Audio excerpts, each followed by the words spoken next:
Bonjour, vous écoutez l'épisode 134 de Change ma vie, le podcast qui vous donne des outils pour votre esprit. Aujourd'hui, 5e épisode de notre série sur les ingrédients du succès, nous allons parler de votre capacité à avoir. Je suis Clotilde Dussoulier, auteure, coach certifiée et exploratrice de ma vie intérieure, et je partage ici les découvertes qui ont changé ma vie. Change ma vie est un podcast publié tous les jeudis et vous retrouverez les éléments et les ressources dont je parle sur le site changemavie.com. Abonnez-vous au podcast sur la plateforme de votre choix pour ne pas manquer les nouveaux épisodes chaque semaine. Cette semaine, je suis ravie d'évoquer avec vous cette idée de capacité à avoir qui est l'une des compétences indispensables pour savoir créer du succès dans sa vie. Donc cet épisode fait partie d'une série d'épisodes qui a commencé avec l'épisode 130. Donc je vous invite à les réécouter dans l'ordre si vous tombez sur cet épisode en premier. Donc on a parlé d'abord de la capacité à désirer, donc la capacité à s'autoriser, à rêver à d'autres choses pour soi, à développer des objectifs, des enjeux, des envies. Ensuite on a parlé de la capacité à agir,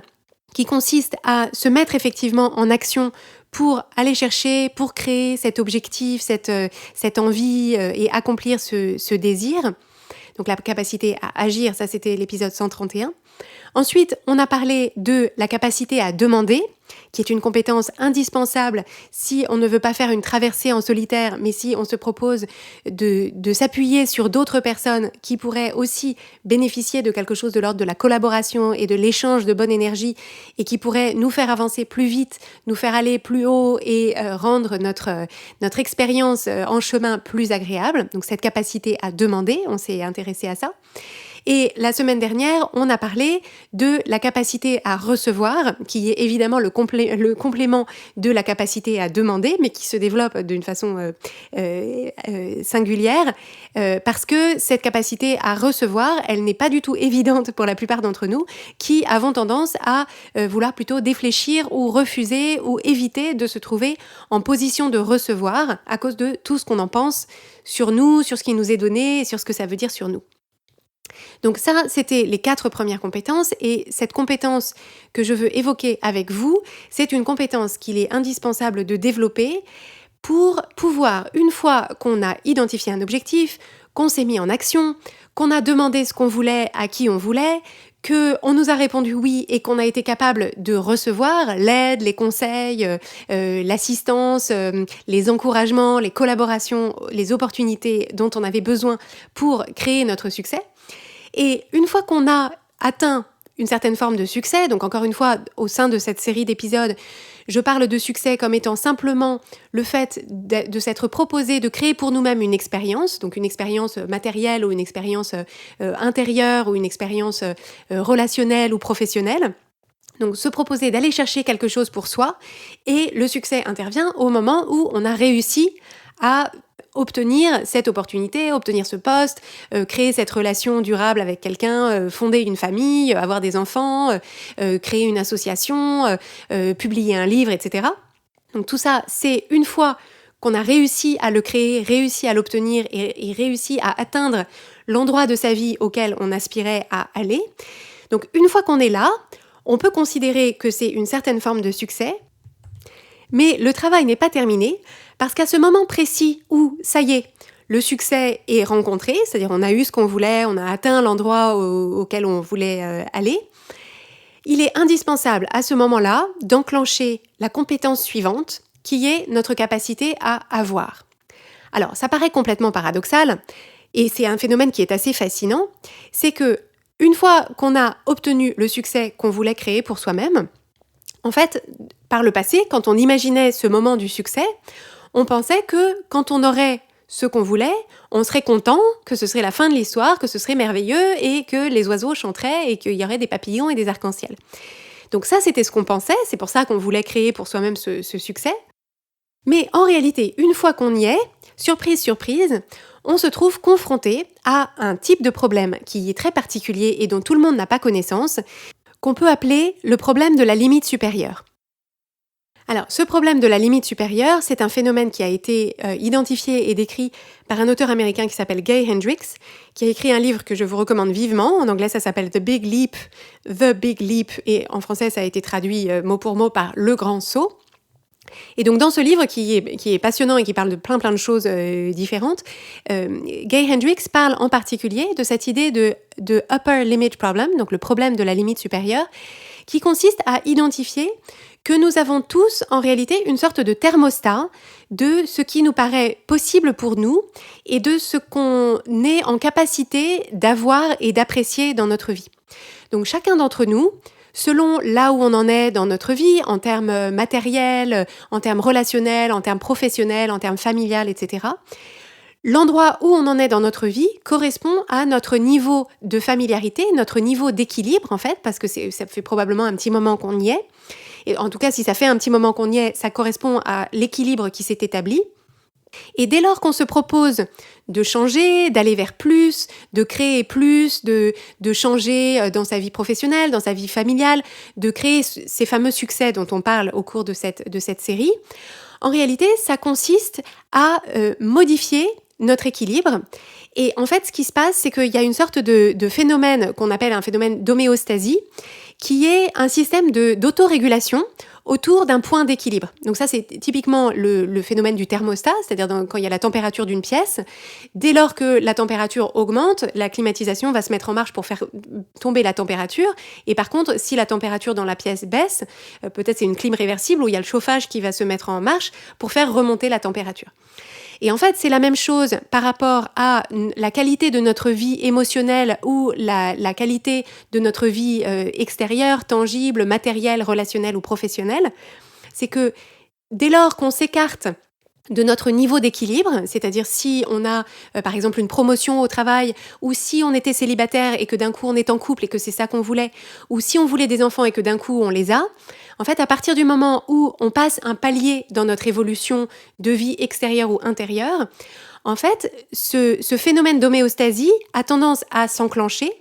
et donc il y a quelque chose dans le fonctionnement de l'être humain qui ressent un grand inconfort à être mis en déséquilibre par rapport à son point d'équilibre habituel. Et donc, ce qui va se passer, c'est que cet inconfort, dont on va parler en détail dans un instant,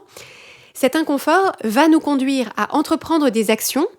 qui peuvent avoir l'air de l'extérieur d'actions de sabotage, d'auto-sabotage, donc des actions qui vont consister à, en réalité, nous faire revenir au point d'équilibre précédent. Donc en fait, c'est un petit peu comme un élastique. On a un élastique au repos qui correspond au stade auquel on en est, le point A auquel on en est dans notre vie. Et si on se propose d'aller au point B, donc de créer un certain succès dans notre vie, c'est comme si ça tirait l'élastique. Et donc, troisième loi de Newton, si on tire l'élastique dans un sens, l'élastique exerce une force égale et opposée dans l'autre sens. Et donc, on va avoir tendance à entreprendre des actions de façon involontaire, et on a l'impression que c'est de façon inconsciente et à l'insu de notre plein gré, des actions qui ressemblent à de l'auto-sabotage, qui vont nous conduire à revenir à l'élastique au repos.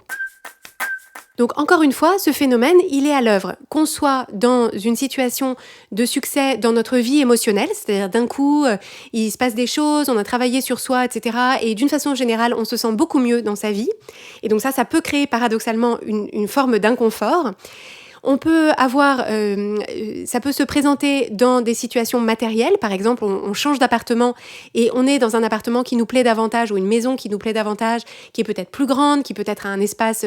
par exemple un jardin, etc. Et ça peut créer un inconfort d'avoir plus, en fait, avant d'avoir rattrapé cet inconfort. Ça peut être sur le plan sentimental ou familial, ça peut être en termes de stabilité de vie, etc. Et en particulier sur le plan financier, ça fonctionne aussi, et c'est le phénomène typique des personnes qui gagnent au loto, où en fait ce sont des personnes qui avaient un certain niveau de vie et un certain patrimoine avant de gagner au loto, et donc leur capacité à avoir de l'argent, elle était à un certain niveau, donc pas forcément modeste d'ailleurs, mais enfin pas de l'ordre du millionnaire, donc leur capacité à avoir était à ce niveau. Et à partir du moment où ils gagnent une très grosse somme d'argent, en fait, le phénomène d'homéostasie va faire que cet argent, en réalité, ils n'ont pas la capacité à l'avoir, ils n'ont pas la capacité cognitive, en fait, à avoir autant d'argent. Et donc cet inconfort va créer pour eux des comportements de l'ordre de je dépense tout d'un coup, ou alors je fais confiance à quelqu'un qui n'est pas digne de ma confiance, qui fait que je perds tout d'un coup, ou je crée des situations de conflit dans ma famille, dans mon couple, je perds tous mes amis, etc. Et donc ça, c'est exactement ce phénomène-là qui est à l'œuvre, mais qui, là, se produit d'une façon qui est assez caricaturale, même si sans doute extrêmement douloureuse pour les gens, je ne nie absolument pas, ça doit être très douloureux pour les gens qui le traversent, mais chacun d'entre nous, à l'échelle de succès qui sont peut-être moins évidents, peuvent rencontrer ce phénomène. Donc, ce que je voudrais évoquer avec vous, c'est la nature de cet inconfort. Parce qu'en fait, encore une fois, quand on n'a pas encore rencontré ce succès qu'on veut créer pour nous-mêmes, en fait, on ne voit que les raisons pour lesquelles on veut créer ce succès. Donc en fait, on se dit, mais je vois pas du tout en quoi est-ce que ce serait inconfortable d'avoir cette promotion dont je rêve, d'acheter cet appartement dont je rêve, d'être en couple avec cette personne qui est vraiment parfaite pour moi, d'avoir cet enfant que je désire depuis longtemps, etc. Donc en fait, on voit pas du tout, avant d'y être, on ne voit pas du tout l'inconfort que ça pourrait être. Mais par contre, une fois qu'on y est, on a un certain nombre de sources d'inconfort qui peuvent avoir des natures différentes et qui peuvent se présenter en cocktail sympathique. Il va y avoir tout ce qui relève de le fait de se juger digne de ce succès ou pas. Si je rencontre un succès, mais que fondamentalement, la valeur que je m'accorde à moi-même, la qualité de ma relation à moi-même fait que je ne me pense pas digne d'avoir cette relation stable, cette relation de couple stable, je ne me sens pas digne de la responsabilité de m'occuper d'un enfant, je ne me sens pas suffisamment compétente pour remplir les objectifs de ce poste qui m'est confié, que je ne me sens pas digne d'un certain niveau de réussite financière, par exemple. Et donc ça crée précisément un phénomène de dissonance cognitive, c'est-à-dire je pense deux choses contradictoires, je pense j'ai ça, j'ai obtenu ça, j'ai créé ce succès, mais en même temps je pense je ne suis pas digne de l'avoir, je ne suis pas digne d'en profiter. Et donc en fait, ces deux propositions sont contradictoires, c'est très inconfortable pour le cerveau, et donc généralement, le dernier arrivé, c'est le premier à repartir, donc la croyance ancienne que je ne suis pas digne de ce succès va rester, et donc pour que cette croyance ancienne puisse avoir gain de cause, il va falloir s'aborder le succès ou retirer ou perdre ce qu'on a gagné ou créé pour que cette croyance ancienne puisse rester seul maître à bord. Donc ça, c'est un premier type de pensée d'inconfort, ça va être si on ne se sent pas digne du succès qu'on a créé pour soi-même. Ensuite, il va y avoir tout ce qui est de l'ordre de l'impression d'insécurité ou de non-sécurité, c'est-à-dire qu'on va avoir créé un certain succès pour soi-même et on va avoir l'impression que ça ne va pas durer. On va avoir l'impression que quelque chose de terrible va se passer et donc on va avoir l'impression que c'est trop beau pour être vrai, que cette personne avec qui on est en couple, il doit y avoir un loup, il doit y avoir un truc caché parce qu'en fait, c'est pas possible que ce soit aussi facile, que ça se passe aussi bien, qu'on soit aussi heureux ou qu'on soit aussi heureuse. Et donc en fait, ça va créer pour nous un espèce de sentiment d'inquiétude face à une situation dont on se dit ça ne peut pas durer, ça ne peut pas être aussi beau. Et donc en fait, cette inquiétude va avoir tendance à nous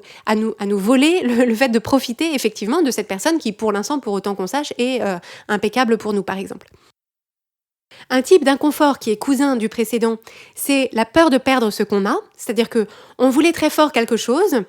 Et à partir du moment où on l'a, d'un coup, on se rend compte, ah bah oui, mais maintenant que je l'ai, ce serait possible que je le perde. Et donc, alors qu'on voulait avoir quelque chose pour le plaisir de l'avoir, en fait, ce qui vient avec, c'est évidemment le revers de la médaille, c'est que à partir du moment où on apprécie d'avoir quelque chose, il y a la possibilité inverse et de même proportion qu'on le perde et que du coup, on soit triste ou désemparé ou qu'on ait beaucoup de chagrin. Donc ça, c'est typiquement ce qui va se passer quand on veut avoir des enfants, c'est-à-dire on veut avoir des enfants pour avoir des enfants, et puis une fois qu'on a les enfants,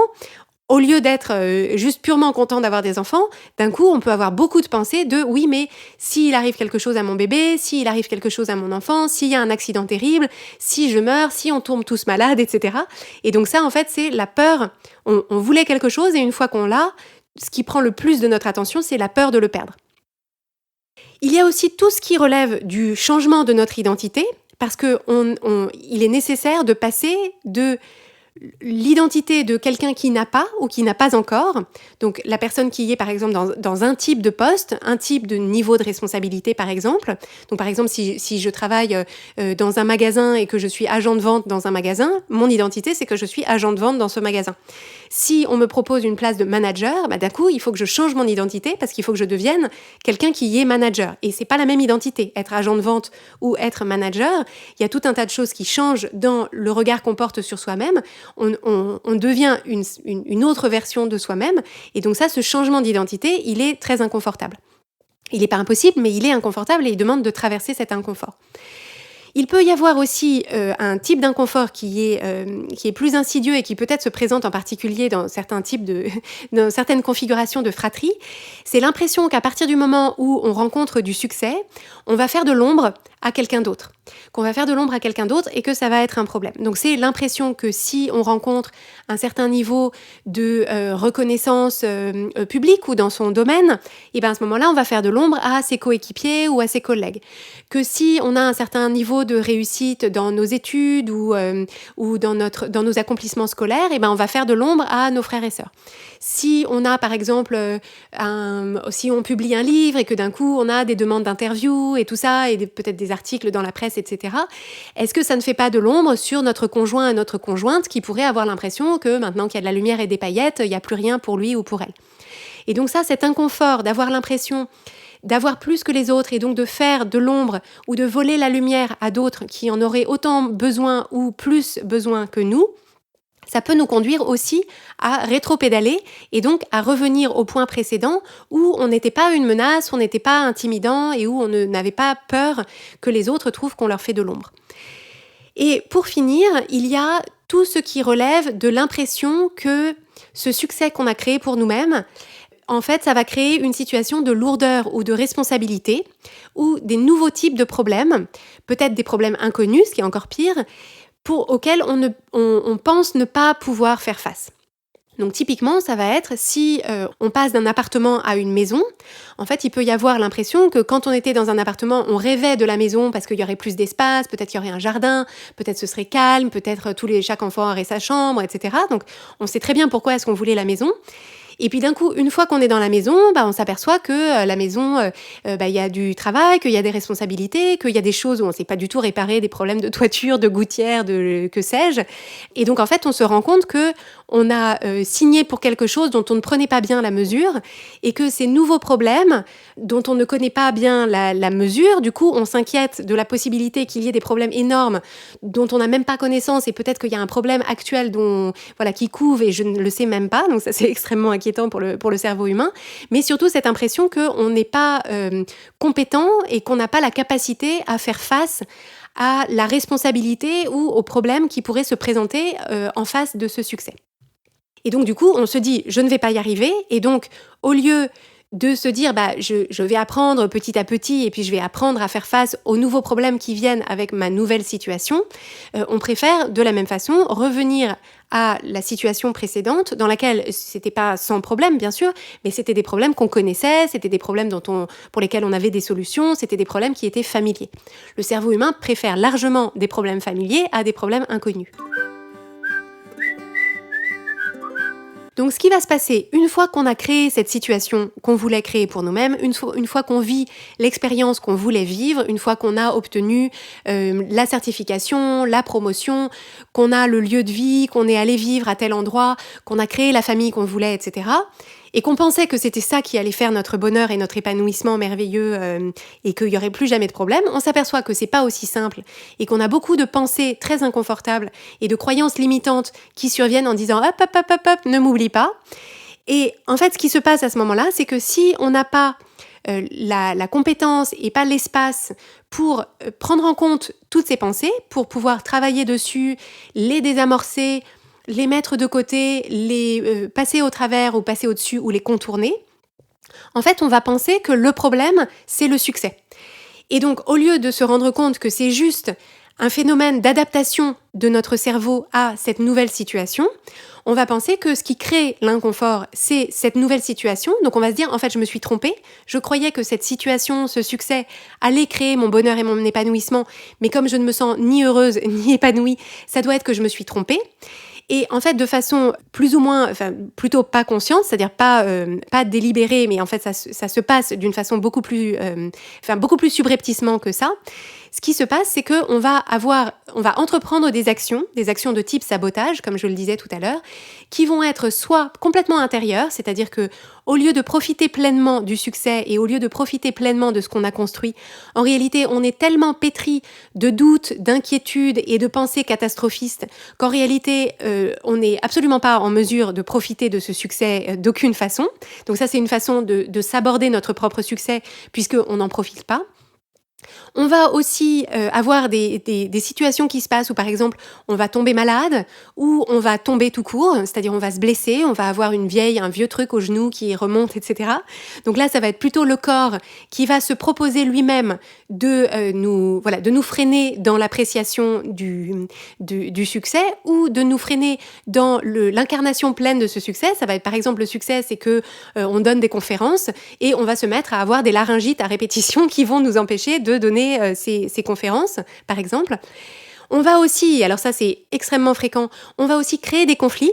C'est-à-dire que face à, par exemple, une situation de couple ou familiale ou une collaboration professionnelle qu'on avait souhaitée, qu'on a créée, etc., et bien en fait, on va trouver des raisons d'amorcer des conflits, de se disputer, d'avoir des reproches à faire, etc., pour que ce ne soit pas le beau fixe, pour que soit le couple explose en vol, soit la collaboration y mette fin, ou qu'à minima, on n'en profite pas pleinement. Donc ça, il va y avoir la création de conflits qui va se présenter. Et il va y avoir aussi quelque chose qui ressemble beaucoup plus de façon beaucoup plus détectable à du sabotage. Ça va être des décisions irréfléchies prises sur un coup de tête, sans avoir pris les précautions nécessaires et donc des prises de risques inconsidérées. Ou alors parfois des erreurs idiotes, donc le mail qu'il fallait que j'envoie, en fait je l'envoie à la mauvaise personne, ou je dévoile une information que je n'aurais pas dû, etc. Donc des erreurs de l'ordre de l'acte manqué ou des erreurs idiotes qu'on aurait pu assez facilement éviter si on avait pris le temps de se poser 2 secondes. Donc ça, ce sont les actions d'auto-sabotage qu'on entreprend, qui conduisent soit à s'empêcher de profiter du succès qu'on a créé, donc s'empêcher d'avoir ce qu'on a, ou de torpiller ce qu'on a créé pour revenir au niveau habituel. C'est-à-dire, ce qu'on a, on n'arrive pas à l'avoir, on n'a pas la capacité à l'avoir pleinement, et donc au lieu d'apprendre à développer cette capacité à avoir, on revient à l'état précédent, à l'état d'avoir précédent, pour lequel on a la pleine capacité. Et donc en fait, l'antidote à tout ça, ça commence par avoir conscience que c'est ça qui se passe. Que c'est ça qui se passe quand les êtres humains évoluent, quand les êtres humains accèdent à un niveau qui est pour eux et à l'échelle de leurs propres valeurs, bien sûr, plus avancé, plus souhaitable, plus désirable. Et donc ils ont créé un certain succès pour eux-mêmes, dans quelques domaines que ce soit, qu'il existe ce phénomène d'adaptation pour pouvoir augmenter la température du thermostat et que donc les pensées de doute, de syndrome de l'imposteur et ces actions toutes ces pensées qui créent pour nous de l'inconfort, ça fait complètement partie du jeu et que ça ne veut pas dire qu'il faut faire machine arrière. Vous pouvez évidemment faire machine arrière, mais n'utilisez pas cet inconfort-là pour le justifier. C'est que ça fait complètement partie du processus et que donc, dans toute nouvelle situation, ça va être un 50-50 différent, donc nouvelle situation, nouveau problème, et c'est pas du tout un problème qu'il y ait de nouveaux problèmes, il y aura toujours des problèmes, les problèmes c'est pour la vie, donc nouvelle situation, nouveau problème, et le fait de savoir que c'est ça qui va se produire permet de ne pas paniquer et de ne pas en tirer des conclusions sur l'objectif ou sur le succès qu'on a créé pour nous-mêmes, ou même sur nous-mêmes, notre propre capacité, c'est-à-dire est-ce que ce succès en réalité ne nous était pas, on ne le mérite pas, c'est pas du tout ça qu'il faut remettre en question. Ce qu'il faut remettre en question, c'est notre capacité à avoir ce qu'on a, à avoir ce qu'on a créé. Et ça passe par 3 pistes majeures que je vous propose d'explorer. La première consiste à créer un espace, de façon délibérée et intentionnelle, créer un espace d'appréciation pour ce qu'on a, et en particulier pour les émotions agréables qu'on ressent dans cette nouvelle situation. Parce que finalement, de la même façon qu'on a créé un succès pour nous-mêmes, il faut créer un espace de taille et de dimension équivalente pour apprécier ce succès qu'on a créé pour soi-même. Et donc en fait, c'est dans cet espace d'appréciation, donc d'appréciation des choses qu'on a créées ou acquises, d'appréciation des personnes qui sont dans notre vie, dans cette relation qu'on a créée, dans cette famille qu'on a démarrée, etc. D'appréciation du nouveau lieu de vie dans lequel on est, d'appréciation de l'opportunité professionnelle qu'on a créée pour soi-même, de la certification, du diplôme, de la reconversion, de l'entreprise qu'on a créée, etc. Tous les projets et les succès que vous pourriez créer pour vous-même. Donc, créer un espace qui consiste simplement à apprécier ce qu'on a maintenant. Parce qu'en fait, c'est dans cet espace-là qu'on va pouvoir faire finalement cet échange d'énergie dont je vous parlais la semaine dernière dans cette idée de capacité à recevoir. C'est que là, finalement, au moment où on atteint le succès, finalement, on a reçu le succès. Et donc, pour être en capacité de l'avoir, il faut s'assurer qu'on a créé un espace qui permet de l'apprécier pleinement. Et donc, si vous êtes dans une situation dans laquelle vous avez l'impression que votre capacité à avoir ce que vous avez nouvellement créé pour vous-même, cette capacité-là n'est pas optimale, posez-vous la question, quel est le temps et quel est l'espace intérieur que vous consacrez au fait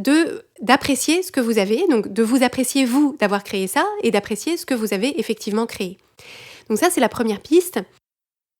La deuxième piste consiste à prendre la pleine et l'entière responsabilité d'avoir créé la situation qu'on a créée, la pleine et l'entière responsabilité des résultats qu'on a créés dans notre vie. Ce qu'il se passe pour beaucoup d'entre nous, c'est que une fois qu'on a atteint le succès, une fois qu'on a créé pour nous-mêmes ce qu'on voulait créer pour nous-mêmes, il y a beaucoup d'entre nous, et les femmes sont une propension particulière à faire ça, du fait d'un certain nombre de conditionnements sociaux qu'on reçoit quand on est éduqué comme une petite fille. On a tendance, une fois que le succès est là, à en distribuer le crédit beaucoup autour de nous. Donc, à se dire, certes, j'ai créé ce succès, je suis arrivée à ce stade de ma vie, de ma carrière, etc., de mon épanouissement, mais ça n'aurait pas été possible sans toutes ces personnes, ça n'aurait pas été possible sans un coup de pouce du destin, sans la chance d'avoir été mentorée par telle ou telle personne, etc. Et en soi, le fait d'avoir de la gratitude et de l'appréciation et le fait de faire partager avec les autres notre succès, c'est absolument pas un problème et je pense que c'est plutôt une qualité. Donc c'est pas du tout ça qu'on cherche à minimiser. Par contre, il ne faut pas que tout ça serve à défléchir le crédit que vous vous donnez à vous-même pour les résultats que vous avez créés. Parce que ce n'est pas un gâteau qui pourrait se partager et donc chaque fois que vous donnez le crédit à d'autres personnes, votre part à vous, elle se minimise. C'est-à-dire que vous avez 100% la responsabilité de la situation que vous avez créée pour vous-même. C'est vous entièrement qui l'avez créée et c'est comme si vous aviez un deuxième gâteau entier que vous pourriez donner en forme de reconnaissance aux personnes qui vous ont effectivement apporté de l'aide, de l'assistance, du soutien, de l'encouragement, etc. au fil du temps. Mais rien de ce que vous avez reçu sur votre chemin vers le succès, rien de ce qui vous a été donné, offert, proposé, rien de la chance de ce que vous avez eu ne retire à la responsabilité que vous avez eue, vous, de bénéficier, alors déjà de recevoir les conseils ou l'aide qu'on vous donnait, donc ça c'était ce dont on parlait dans la capacité à recevoir, mais aussi la chance ne suffit pas, la chance il faut la saisir, il faut la transformer, et donc en fait c'est vraiment l'idée de se dire, j'ai peut-être eu plein d'opportunités extraordinaires, mais j'ai 100% la responsabilité d'avoir profité de ces opportunités. Ces opportunités en soi n'étaient rien sans une personne qui se propose d'en bénéficier et d'en profiter à plein. Donc en fait, cette capacité à prendre la pleine et l'entière responsabilité de ce qu'on a créé pour nous-mêmes, ça ne veut pas dire qu'on devient arrogant. On n'est pas obligé de le dire à la terre entière, c'est formidable et ce succès, je ne le dois qu'à moi-même. C'est pas du tout ça que je suggère. Mais c'est simplement que si vous avez du mal à prendre la pleine et l'entière responsabilité, le plein et l'entier crédit de ce que vous avez créé pour vous-même, c'est probablement qu'en amont, il y a beaucoup de pensées de l'ordre de je ne suis pas digne de ce succès, je ne suis pas digne de cette promotion, je ne suis pas digne de cet épanouissement dans mes relations de couple ou dans mes relations familiales. Et donc là, il faut retourner à cette étape-là pour vous dire de quelle façon est-ce que je ne m'en sens pas digne, qu'est-ce que j'attends de moi pour m'en sentir digne et est-ce que je ne peux pas travailler là-dessus pour pouvoir me proposer d'aller chercher pour moi-même ce que je veux et de m'en sentir digne et une fois que je l'ai, de m'en donner le crédit et de me féliciter moi-même de m'être emmenée d'un point A à un point B de ma vie. Et pour finir, ce en quoi ça consiste de développer sa capacité à avoir, c'est de changer l'histoire qu'on se raconte sur nous-mêmes. Et donc ça, c'est quelque chose qui m'a beaucoup marqué dans le livre de Gay Hendricks, The Big Leap, ou Le Grand Saut. C'est qu'il parle et je vais paraphraser ce qu'il dit, mais il parle de développer une nouvelle mythologie de soi dans laquelle on se voit vivre sa vie et en profiter dans la pleine expression de notre potentiel. Parce qu'en fait, ce qui va se passer, c'est que si une partie de notre thermostat, il est constitué par l'histoire qu'on se raconte à propos de nous. Et donc, si l'histoire qu'on se raconte à propos de nous, c'est celle du vilain petit canard, ou celle qui a tout le temps un train de retard, ou celle qui sait pas très bien faire, ou celle qui est toujours dans l'ombre des autres, ou celle qui ne sait pas faire, qui est pas très forte, qui est trop sensible, etc. Si c'est ça l'histoire qu'on se raconte, il va y avoir une dissonance cognitive aussi au moment où on aura créé pour nous-mêmes ce succès qu'on voulait créer, parce qu'à ce moment-là, on ne pourra pas être à la fois la personne qui a accompli ça et le vilain petit canard. On ne pourra pas être à la fois la personne qui a accompli ça et celle qui est toujours à la traîne, ou celle qui ne sait pas faire, ou celle qui n'est pas assez forte, ou qui est trop sensible. Et donc en fait, c'est la même chose que ce que je disais tout à l'heure, enfin ça y fait écho, c'est qu'il y a un moment où il va falloir choisir entre l'histoire qu'on se raconte sur nous-mêmes, qui nous avait amené à un certain point, et cette nouvelle situation qu'on a créée pour nous-mêmes, qui nécessite une mise à jour du firmware, en fait une mise à jour de l'histoire qu'on se raconte sur nous-mêmes, pour que ça colle avec la nouvelle situation, le niveau degré de succès dans nos différents domaines de vie. Parce que sinon, ce qui va se passer, c'est que l'élastique de la vieille histoire va continuer à tirer et qu'au bout d'un moment, le nouveau succès ne tiendra pas, parce que le nouveau succès étant nouveau n'est pas encore complètement ancré dans ce qu'on se raconte sur nous, par définition. Et donc, on va pour revenir à l'histoire du vilain petit canard, on va créer les conditions extérieures de se dire, de se prouver à soi-même que l'histoire qu'on a sur nous-mêmes, elle est vraie et qu'elle est valide, alors même que c'est une histoire qui ne nous rend pas du tout service. Donc, dans le développement de cette capacité à avoir, une piste majeure à explorer, c'est le fait de développer une nouvelle histoire de soi, une nouvelle mythologie de soi, dans laquelle on adopte pleinement le regard sur soi-même, qu'on est quelqu'un qui a la capacité à réussir ce qu'il ou elle entreprend, qui a la capacité à profiter de ce que la vie lui apporte, qui a la capacité à rencontrer du succès et ensuite maintenir le succès dans le temps, et à avoir identifié des potentiels, des qualités, des talents, ou développer des potentiels, des qualités, des talents, et les faire briller de façon, sans se censurer et sans les minimiser ou les minorer, les faire briller dans notre entourage, dans notre milieu professionnel, etc. Et donc ça revient à cette idée de changement d'identité que j'évoquais avant, et c'est quelque chose qui nécessite un vrai travail et une vraie intention, parce que c'est pas évident de changer l'histoire qu'on se raconte sur soi-même. Ceci conclut notre épisode sur votre capacité à avoir et conclut également notre série sur le succès. Donc je vous remercie d'avoir suivi cette série qui m'a absolument passionnée de créer pour vous, de composer pour vous, et j'espère vous avoir apporté des pistes de réflexion originales qui planteront des graines qui fleuriront d'une façon favorable pour vous et pour votre vie. Je vous remercie beaucoup de l'avoir suivi. Si vous aimez Change ma vie, vous allez adorer Change ma vie mode d'emploi. Change ma vie mode d'emploi, c'est le programme de coaching qui va vous donner des ailes pour atteindre tous vos objectifs de vie. Grâce à notre méthodologie unique, nous allons vous guider pas à pas pour développer la vision riche et vivante de ce que vous voulez. Nous allons vous aider à trouver la clarté sur la façon la plus simple et la plus directe de l'obtenir, et nous allons vous apprendre à soutenir votre élan tout du long en surmontant les obstacles avec confiance, pour vous sentir avancer tous les jours vers la vie à laquelle vous aspirez. Si vous écoutez Change ma vie, c'est que vous savez que vous avez une vie extraordinaire à vivre. Une vie qui a du sens et un impact, et c'est notre mission et notre passion de vous y aider. Je vous donne donc rendez-vous dès aujourd'hui sur changemavie.com/coaching pour avoir toutes les informations.